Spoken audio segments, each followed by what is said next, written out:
अगर आप QA profile में जॉब कर रहे हैं या फिर क्यूए में जाना चाहते हैं तो ये वीडियो आपके लिए बहुत काम की होने वाली है। आप बने रहिए इस वीडियो पे, क्योंकि इस वीडियो में हम वो सारी पॉइंट डिस्कस करेंगे जो 0 to 5 मतलब फ्रेशर से 5 साल तक के एक्सपीरियंस वालों को जितने क्वेश्चन पूछे जाते हैं इंटरव्यू में, हम वो सारे क्वेश्चन कवर करने वाले हैं।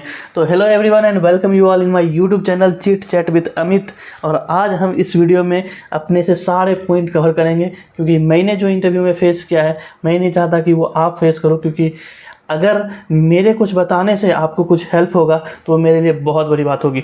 तो बिना किसी टाइम वेस्ट किए हुए हम इस वीडियो को शुरू करते हैं और स्टार्ट करते हैं कि क्यूए प्रोफाइल में जाने के लिए या क्यूए में आपको 2-4 साल का एक्सपीरियंस भी हो गया तो उसमें कैसे कैसे क्वेश्चंस उठते हैं, तो आप उस क्वेश्चन को कैसे करिएगा।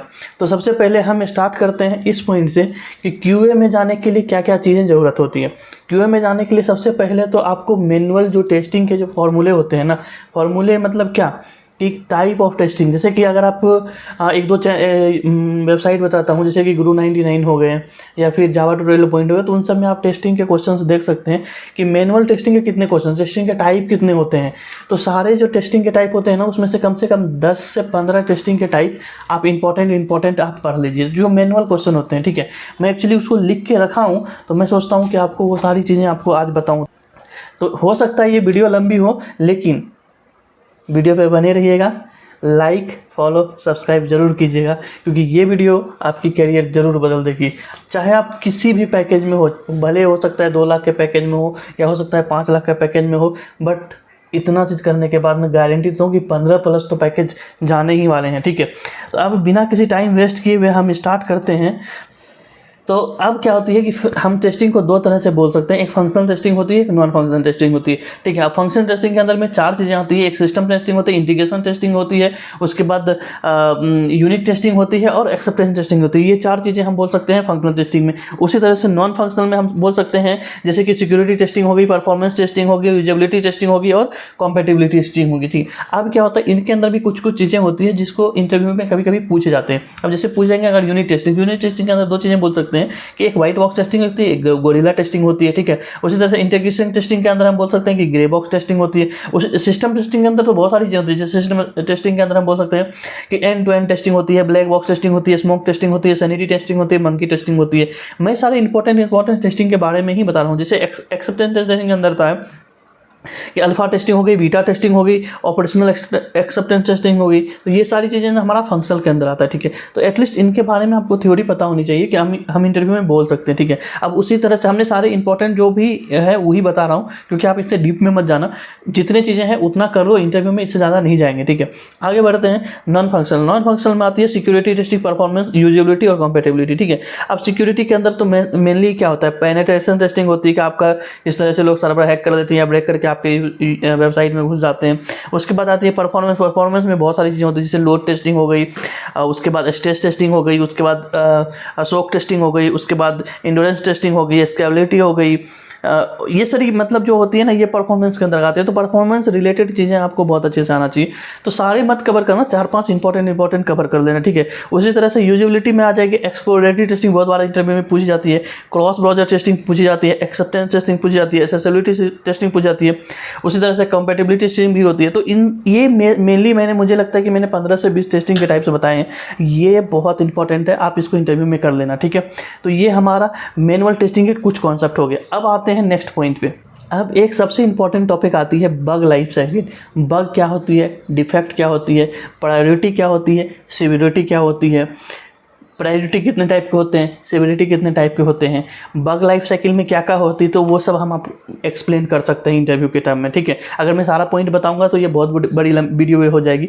आप इन सारी चीज़ को गूगल में जरूर करना, मैं इंपॉर्टेंट टॉपिक बस बता रहा हूँ। ओके, हाँ, एक और क्वेश्चन बहुत इंपॉर्टेंट आती है कि हमारा जो टेस्टिंग होता है वो हम टेस्टिंग स्टार्ट क्यों करते हैं, कौन कौन से ऐसे टेस्टिंग होते हैं जिसको हम मैनुअल करते हैं, कौन कौन से टेस्टिंग होते हैं जिसको हम ऑटोमेट कर सकते हैं। तो मैनुअल टेस्टिंग क्या कर सकते हैं और ऑटोमेशन टेस्टिंग क्या कर सकते हैं। तो इस तरह के manual testing versus automation testing के भी क्वेश्चन आते हैं।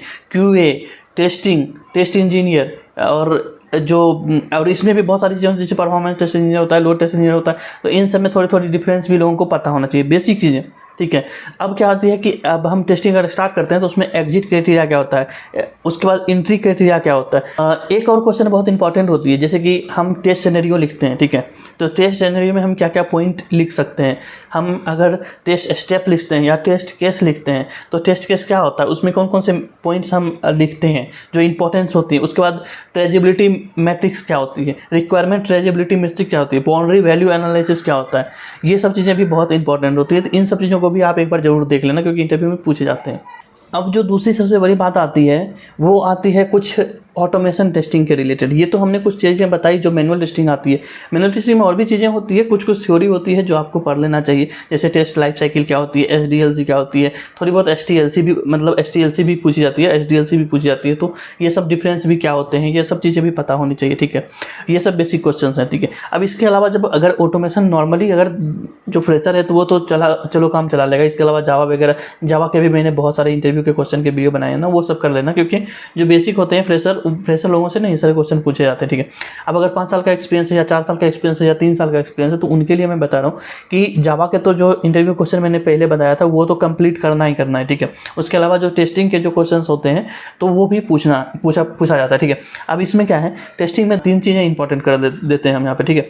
एक तो सेलेनियम आपको अच्छे से आना चाहिए, क्योंकि आप ऑटोमेशन टेस्टिंग करते हो तो मोस्टली सेलेनियम वेब एप्लीकेशन जो होते हैं उनके लिए होते हैं। जैसे कि वेब एप्लीकेशन में हम क्या बोल सकते हैं, जैसे कि फ्लिपकार्ट हो गया, अमेजन हो गया, इस तरह के कोई भी एप्लीकेशन होते हैं ना जिसको हम ऑटोमेट कर सकते हैं, तो वो सेलेनियम के थ्रू करते हैं ऑटोमेशन टेस्टिंग में। तो हम लोग मेनली UI पार्ट को टेस्टिंग करते हैं, ठीक है। अब हम जब टेस्टिंग करते हैं तो इसमें 3-4 चीज़ें ऐसी होती हैं ना जो आपको बहुत अच्छे से आना चाहिए। सबसे पहली चीज़ें जो है वो आपको सेलेनियम बहुत अच्छे से आना चाहिए। दूसरी चीज़ें हैं, सेलेनियम के साथ एक फ्रेमवर्क आना चाहिए, जैसे कुकुम्बर VDD हो गया, TestNG हो गया, ये सब फ्रेमवर्क भी अच्छे से आना चाहिए। थोड़ी बहुत गिट का नॉलेज होना चाहिए, थोड़ी बहुत जेनकिन का नॉलेज होना चाहिए। जीरा में टिकट कैसे क्लियर करते हैं इसके बारे में भी पता होना चाहिए, क्योंकि ये सब चीज़ें तो नॉर्मल हर कोई यूज करता है ना, तो ये सब चीज़ थोड़ा बहुत जेनकिन सर्वर वगैरह में कैसे कॉन्फ़िगर करते हैं ये सब पता होना चाहिए, ठीक है। तो अब हम आते हैं जैसे कि टेस्टिंग में TestNG और कुकुम्बर VDD और सेलेनियम, तो इन 3 चीज़ों से जो मेजर क्वेश्चन पूछे जाते हैं ना उन पे हम आते हैं, ठीक है। तो TestNG में सबसे पहले तो TestNG क्या होते हैं, उनके यूजेस क्या हैं, ये सारे क्वेश्चन आपसे डेफिनेटली पूछे जाएंगे। उसके बाद वो बोल देते हैं कि उसमें टैग्स वगैरह जो होते हैं तो वो किस तरह से डिफाइन किए जाते हैं, TestNG.xml फाइल क्या होते हैं, TestNG.xml फाइल में कैसे करते हैं, पैरेलल टेस्टिंग क्या होती है, उसके बाद लिसनर्स वगैरह क्या होते हैं, ये सारी चीज़ें भी पूछे जाते हैं, ठीक है। ग्रुपिंग कैसे करते हैं टेस्टिंग को, और डेटा प्रोवाइडर एनोटेशन वगैरह क्या होता है। टेस्टिंग के बहुत सारे एनोटेशन होते हैं, वो भी पूछ जाते हैं कि कौन कौन से एनोटेशन यूज होते हैं, जिसमें से मेजरली पूछे जाएंगे आपको डेटा प्रोवाइडर, असर्ट वगैरह कैसे यूज करते हैं, सॉफ्ट असर्शन क्या होता है, हार्ड असर्शन क्या होता है। तो ये सारी चीज़ें भी TestNG से इंपॉर्टेंट है। और TestNG से एक चीज़ें और पूछी जाती है कि हम लोग किसी भी टेस्ट केस को एक्सक्लूड करना होगा तो वो कैसे करेंगे, ठीक है। किसी टेस्ट केस को प्रायोरिटी सेट करना होगा तो वो कैसे करेंगे, ठीक है। डिपेंड्स ऑन मेथड वगैरह होती हैं, वो भी क्वेश्चन पूछे जाते हैं, ठीक है। तो ये सारी चीज़ें जो बेसिक हैं वो हमेशा याद रखना, ठीक है। इन्वोकेशन काउंट वगैरह क्या होती है, थ्रेड पूल क्या होती है, किस तरह से हम इसको रन करते हैं, हाँ कौन कौन से ब्राउज़र सपोर्ट करता है TestNG और सेलेनियम वगैरह। तो डेटा प्रोवाइडर वगैरह तो हम पहले ही कर दें। ये सारे कुछ इंपॉर्टेंट क्वेश्चन हैं जो हम आज आपके इस वीडियो में कवर करना चाह रहे हैं, ठीक है।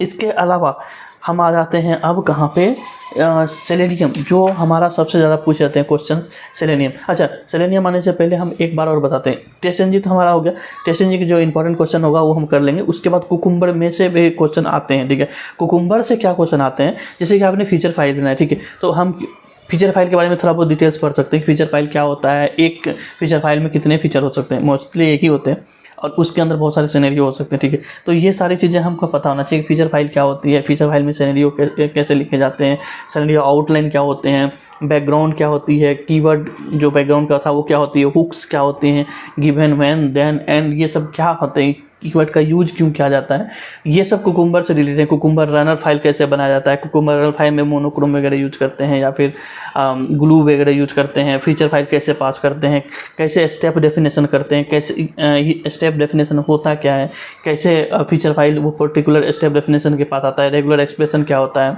ये सारे क्वेश्चन कुकुम्बर से बहुत इंपॉर्टेंट होते हैं जो पूछे जाते हैं, तो ये भी हम कवर कर दें इस वीडियो में, ठीक है। अब हम आ जाते हैं सेलेनियम पे। सेलेनियम बहुत बड़ा टॉपिक है और इससे तो बहुत सारे क्वेश्चन बनते हैं। सबसे पहले तो आपको वेब एलिमेंट वगैरह लिखने के लिए बोल देगा, ठीक है, कि हम वेब एलिमेंट का जो है जैसे ना फाइंड एलिमेंट वगैरह लगाते हैं, तो हम कैसे ही कोई भी एलिमेंट को क्लिक कर सकते हैं या कैसे कोई भी एलिमेंट को पिक कर सकते हैं, कैसे टेक्स्ट निकाल सकते हैं। तो इसके लिए हम जो मेथड यूज करते हैं फाइंड एलिमेंट या फाइंड एलिमेंट्स, तो फाइंड एलिमेंट और फाइंड एलिमेंट्स में क्या अंतर है, ये क्वेश्चन पूछे जाते हैं, ठीक है। उसके बाद क्या है, एक तो सबसे ज़्यादा थ्योरी क्वेश्चन क्या देगा, जैसे इंटरव्यू पूछेगा ना, वो आपको कोई वेबसाइट बोल देगा, ठीक है, स्क्रीन शेयर करा के कोई वेबसाइट बोल देगा और बोलेगा कि इस पर्टिकुलर लोकेशन का एलिमेंट निकालो, एक्स पाथ निकालो। मोस्टली एक्स पाथ बहुत पूछते हैं, तो जैसे फ्लिपकार्ट दे दिया, अब बोल देगा कि फ्लिपकार्ट में ट्रैवल बुकिंग पे जाओ और उसका क्लिक करके हमको एक्स पाथ दो, एक्स पाथ निकाल के बताओ। तो वो सामने में आपको एक्स पाथ निकालने के लिए बोलेगा, तो एक्स पाथ निकालने के लिए आपको बहुत अच्छे से आना चाहिए, कुछ आए या नहीं है। एक्स पाथ 110% आना चाहिए, क्योंकि एक्स पाथ निकालने अगर नहीं आ रहा है ना, तो आप सेलेनियम में कुछ नहीं कर सकते हो। एक्स पाथ बहुत इंपॉर्टेंट चीज़, तो सर इस पे बहुत फोकस करना। एक्स पाथ किस तरीके से निकाला जाता है, कितने सारे लोकेटर्स होते हैं जो उसमें यूज किया जाता है। मोस्टली 8 लोकेटर्स होते हैं, ID, class name, tag name, link test, partial link test और CSS सेलेक्टर, ठीक है। तो हम CSS सेलेक्टर और एक्स पाथ क्यों यूज करते हैं, दोनों में से कौन फास्ट है, कौन पहले रिट्रीव करेगा डेटा को, कौन ज़्यादा यूज होता है, कैसे निकालते हैं, क्या डिफरेंस है CSS सेलेक्टर और एक्स पाथ में। तो ये सारे क्वेश्चंस भी हमारे एक्स पाथ रिलेटेड बनते हैं, जो सेलेनियम से बहुत ज़्यादा पूछे जाते हैं। एक और चीज़ सेलेनियम से बहुत ज़्यादा पूछी जाती है, वो वेट, वेब ड्राइवर वेट क्या होती है, ठीक है। तो उसके बारे में पढ़ लेना कि कितने टाइप के वेट होते हैं, जैसे कि इम्प्लिसिट वेट हो गया, एक्सप्लिसिट वेट हो गया, फ्लुएंट वेट हो गया। और ये बोल देंगे वो आपको कि इसको आप सिंटैक्स लिख के दिखाओ कि आप इम्प्लिसिट वेट का सिंटैक्स कैसे लिखते हो, एक्सप्लिसिट का सिंटैक्स कैसे लिखते हो, फ्लुएंट वेट का सिंटैक्स कैसे लिखते हो, ठीक है। और ये सारी चीज़ें तो बहुत इंपॉर्टेंट। हाँ, फाइंड एलिमेंट्स बता दिया। मल्टीपल ब्राउज़र या क्रॉस ब्राउज़र टेस्टिंग जब हम करते हैं तो वो सब कैसे करते हैं। अगर हम मल्टीपल विंडो ओपन कर लिए हैं, ठीक है, तो उसको कैसे हैंडल करेंगे, मल्टीपल विंडो को कैसे हैंडल करेंगे, ये इंपॉर्टेंट क्वेश्चन हो जाती है। जो ये होती है ना, डाइवर डॉट नेविगेट करते हैं ना, डाइवर डॉट गेट होता है, डाइवर डॉट नेविगेट होता है, navigate to, navigate forward, back, ये सब जितने सारे नेविगेशन के जो एलिमेंट पिक करने वाले होते हैं, ये सारे चीज़ों को हम मतलब कैसे डिफाइन कर सकते हैं, ठीक है। क्या डिफरेंस है ड्राइवर डॉट गेट और ड्राइवर डॉट नेविगेट में, क्या डिफरेंस है, ठीक है। ये सारे क्वेश्चन भी जरूर पूछे जाते हैं, तो इनको भी आप जरूर देख लेना। एक क्वेश्चन और बहुत इंपॉर्टेंट पूछ जाती है, जैसे कि आप स्क्रीनशॉट कैसे लोगे, ठीक है, किसी भी वेब एलिमेंट का स्क्रीनशॉट कैसे लोगे या किसी पेज का स्क्रीनशॉट कैसे लोगे सेलेनियम में। उसके कोड भी बोल देते हैं लिखने के लिए, तो वो आपको अच्छे से आना चाहिए। आपको रिपोर्ट्स वगैरह कैसे जनरेट होते हैं वो आपको अच्छे से आना चाहिए। एक्सटेंट रिपोर्ट कैसे जनरेट करते हैं वो आपको अच्छे से आना चाहिए, क्योंकि ये सारी चीज़ें जो है ना बहुत इंपॉर्टेंट है, जो पूछे जाते हैं, ठीक है। इसके अलावा आपने ज़िंदगी में जब आप टेस्टिंग कर रहे हो, 2-3 साल से किए हो, आप एक्सपीरियंस होल्डर हो, तो आपने ज़िंदगी में क्या क्या चैलेंजेस फेस किए हैं, तो वो भी आपसे पूछेंगे। और आप उस चैलेंज को जब फेस किए हो तो उसको कवर कैसे किए हो, उसको कैसे सॉल्यूशन निकाले हो, कैसे उस प्रोग्राम को बना दिए हो और वो कंप्लीट रन हुआ है। तो ये सारे क्वेश्चन भी जरूर पूछ जाते हैं। तो ये आपका रियल लाइफ एग्जांपल हो जाता है और आपको बताना है और अच्छे से बताना है, क्योंकि ये सब क्वेश्चन इंप्रेसिव होते हैं, ठीक है। हाँ, कुछ क्वेश्चन ऐसे होते हैं जैसे कि आप एक्सेप्शन, क्या क्या एक्सेप्शन आपके प्रोग्राम में आते हैं। आप जब सेलेनियम में कोड लिखते हो आपने क्या क्या एक्सेप्शन फेस किए हैं, कुछ एक्सेप्शन का एग्जांपल बताओ, वो एक्सेप्शन आते कैसे हैं, ये भी क्वेश्चन पूछ जाते हैं। हाँ, पॉपअप हैंडल कैसे करते हैं, अलर्ट हैंडल कैसे करते हैं, आप रिवर्स कैसे जाते हो किसी पेज में, top to bottom, drop down वगैरह जो मूव करते हैं वो कैसे करते हैं, कॉपी पेस्ट कैसे करते हैं, मूव कैसे करते हैं किसी एलिमेंट को दूसरे एलिमेंट पे। तो ये सारे क्वेश्चन भी पूछे जाते हैं। तो जावा स्क्रिप्ट एग्जीक्यूटर क्या होता है, उसको क्या यूज है उसका, ये सब क्वेश्चन भी बहुत पूछे जाते हैं, ठीक है। तो ये सब भी ध्यान रखना। एक क्वेश्चन बहुत पूछे जाते हैं कि इज डिस्प्लेड, इज सेलेक्टेड और इज इनेबल्ड, ये 3 मेथड होती है ना एलिमेंट को या डिस्प्ले हो रहा है या वेरिफिकेशन के लिए यूज करते हैं। एलिमेंट डिस्प्ले हो रहा है कि नहीं, पिक हो रहा है कि नहीं, इनेबल्ड है या नहीं। तो ये क्वेश्चन में ये तीनों में डिफरेंस क्या है, ये क्वेश्चन पूछे जाते हैं, ठीक है। इसके अलावा भी आप ड्रॉप डाउन सिलेक्शन पूछे जाते हैं कि हाँ ड्रॉप डाउन जैसे क्या आते हैं ना, एक क्वेश्चन ये बनती थी कि पूछे गए थे मेरे से कि जो ड्रॉप डाउन है ना उसमें सारे एलिमेंट को हमको एक लिस्ट आउट करो कि वो सारे एलिमेंट कौन से ड्रॉप डाउन में आ रहे हैं, ठीक है। कभी कभी हिडन वेब एलिमेंट भी होते हैं ड्रॉप डाउन, जैसे कि आप गूगल में अगर कुछ टाइप करते हो तो देखना आप नीचे में लिस्ट आती है, ठीक है। तो वो हुआ हिडन वेब एलिमेंट, उसको कैसे पिक कर सकते हैं, उसको कैसे डिफाइन कर सकते हैं, वो चीज़ भी पूछे जाते हैं, ठीक है। और नॉर्मली हम ड्रॉप डाउन कैसे सेलेक्ट करते हैं वो भी पूछे जाते हैं, तो ये भी चीज़ें आप ध्यान से देखना। और एक क्वेश्चन ये आती है कि फ्रेम, हाँ फ्रेम वगैरह, मल्टीपल फ्रेम है आपके किसी पेज में, आप कैसे फ्रेम में स्विच कर सकते हो, एक फ्रेम से दूसरे फ्रेम, दूसरे फ्रेम से तीसरे फ्रेम, या नेस्टेड फ्रेम है तो उससे पेरेंट फ्रेम मतलब जो डिफ़ॉल्ट फ्रेम है उसमें कैसे आते हैं, जैसे नहीं ड्राइवर और स्विच टू डॉट फ्रेम का नाम डाल के हम लोग स्विच करते हैं या बैक करते हैं, तो ये सारे कैसे करते हैं, फ्रेम को क्लोज कैसे करते हैं। इसी तरह से मल्टीपल विंडोज़ में भी होता है, हम दूसरे विंडोज या चाइल्ड विंडो में कैसे स्विच कर सकते हैं, ब्रोकन लिंक कैसे निकाल सकते हैं, ये सब क्वेश्चंस भी आते हैं। एक क्वेश्चन बहुत इंपॉर्टेंट होती है जो हमेशा पूछी जाती है, वो है वेब टेबल हैंडल करने के लिए कैसे कर सकता है आपसे क्या। अब क्या है, वेब टेबल में दो क्वेश्चन बनते हैं, एक नॉर्मल जो स्टैटिक वेब टेबल है वो तो ठीक है, उसको निकाल देंगे, एक आती है डायनेमिक वेब टेबल, उसको कैसे हैंडल करते हैं। तो ये क्वेश्चन भी आप जरूर देख लें, डायनेमिक वेब टेबल को कैसे हम हैंडल करते हैं, इसके बारे में आपको पता होना चाहिए। और वो बोल देते हैं, एक्चुअली वो क्या करते हैं ना, स्क्रीन शेयर कर देंगे और बोलेंगे एक ये पे हमारा वेब टेबल है और इसको आप हैंडल करके हमको बताओ कि कैसे हैंडल करते हो। तो टेबल हैंडलिंग का कॉन्सेप्ट आपको अच्छे से आना चाहिए। उसके बाद scrolling, scroll down, scroll up कैसे करते हैं, अगर कोई बड़ा पेज है तो उसको लेफ्ट टू राइट स्क्रॉल कैसे करते हैं, तो ये भी क्वेश्चन आते हैं। एक क्वेश्चन बहुत पूछ जाती हैं कि आप HTML रिपोर्ट कैसे क्रिएट करते हैं, ठीक है, आप एक्सटेंड रिपोर्ट कैसे करते हैं, लॉग फाइल कैसे जनरेट करते हैं। तो और आपका आप जो प्रोजेक्ट बनाए हो कंपनी में, आप जो जिस प्रोजेक्ट पे काम करते हो उस प्रोजेक्ट का हायरार्की क्या है, कैसे आप प्रोजेक्ट को सेटअप करते हो। जैसे होता है ना, उसमें सोर्स फोल्डर होता है, जावा मेन फोल्डर होता है, टेस्ट फोल्डर होता है, आउटपुट का फोल्डर होता है, टेस्ट.xml फाइल होते हैं, अपाचे मेवन प्रोजेक्ट बना रहे हो या फिर ग्रेडल बना रहे हो इंटेलिजे में, तो आप किस तरह की प्रोजेक्ट बना रहे हो। तो जो भी प्रोजेक्ट पे आपने काम किया उसका स्ट्रक्चर आपको पता होना चाहिए। ये क्वेश्चन अच्छे से करना, क्योंकि वो नॉर्मली जब स्टार्ट करते हैं तो वो इसी क्वेश्चन से स्टार्ट करते हैं कि आपने प्रोजेक्ट क्या किया, प्रोजेक्ट का हायरार्की क्या है, तो ये आपको आना चाहिए। और आप एकदम कॉन्फिडेंटली उनको एक्सप्लेन करो, उसको अच्छे से एक्सप्लेन करोगे कि जो आपको पूरा एकदम मतलब अच्छे से आता है। अगर आपका 2 से 3 साल का एक्सपीरियंस है ना, आप बिल्कुल मत कहना कि हमने फ्रेमवर्क को खुद से बनाया है, ठीक है, हमने खुद से डेवलप किया। अगर आपका 3, साढ़े 3, 4 साल भी है ना, तो भी आप इस चीज़ को अवॉइड कर सकते हो कि आपने खुद से फ्रेमवर्क बनाया, ठीक है। लेकिन अगर आपका 5 साल का एक्सपीरियंस है या उससे ज़्यादा है तो डेफिनेटली आपको बताना पड़ेगा कि हमने फ्रेमवर्क को कैसे बनाया है, ठीक है। और अगर नहीं भी बनाया है ना, तो आप कोशिश करना कि फ्रेमवर्क को इतने अच्छे से पढ़ लो कि आप इंटरव्यू में अगर बोल देते हो कि हाँ मैंने खुद से बनाया है, तो आप उसको एक्सप्लेन कर सको कि हमने सेटअप कैसे किया है, कौन कौन सी चीज़ें इंपॉर्टेंट थी सेटअप करने के लिए, कहाँ से हमने स्टार्ट किया है और कहाँ पर जाके एंड किया है, ये सारी चीज़ें। और वो लाइव प्रोजेक्ट है, किस तरह से वो टीम में यूज हुआ है, आपका कंट्रीब्यूशन क्या है उस चीज़ को लेकर के टीम में।